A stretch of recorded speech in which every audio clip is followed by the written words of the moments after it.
টাঙ্গুয়ার হাওর। টাঙ্গুয়ার হাওর সুনামগঞ্জ জেলার তাহিরপুর উপজেলায় অবস্থিত।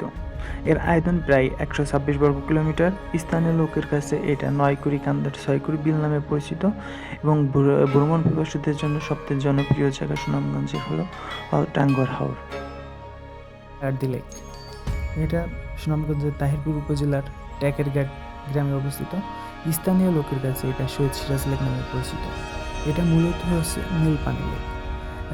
নীল স্বচ্ছ পানি এবং পুরাতন লাইম স্টোন দ্বারা গঠিত। একে বাংলার সুইজারল্যান্ড বা বাংলার কাশ্মীর বলা হয়। শিমুল বাগান, এটা নাম হলো জয়নুল আবেদিন। 100 বিঘার বেশি জায়গা নিয়ে জাদুকাটা নদীর তীরে ঘেঁষে গড়ে উঠেছে এশিয়া মহাদেশের সবথেকে বড় শিমুল বাগান। ভ্রমণ পিপাসুদের জন্য একটা প্রিয় জায়গা হলো শিমুল বাগান। জাদুকাটা নদী ভারতের মেঘালয় পাহাড় থেকে নেমে আসা একটি নদী। এখানে আসলে আপনি বিমোহিত হয়ে যাবেন এর সৌন্দর্য দেখে, এর অপরূপ যে সৌন্দর্য। লাকমাছড়া ঝর্ণা, ভারতের মেঘালয় পাহাড় থেকে নেমে আসা একটা ঝিরি ঝর্ণা। এখানে আসলে প্রকৃতির সৌন্দর্য আপনি উপভোগ করতে পারবেন।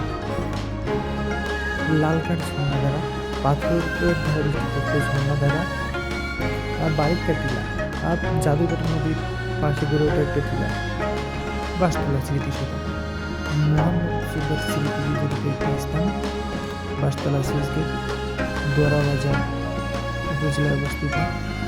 হাসানটেক মিউজিয়াম সুনামগঞ্জ সদরে অবস্থিত। আর গৌরবাং জমিদার বাড়ি, যেটা সুনামগঞ্জ সদর থেকে 3 কিলোমিটার দূরে অবস্থিত।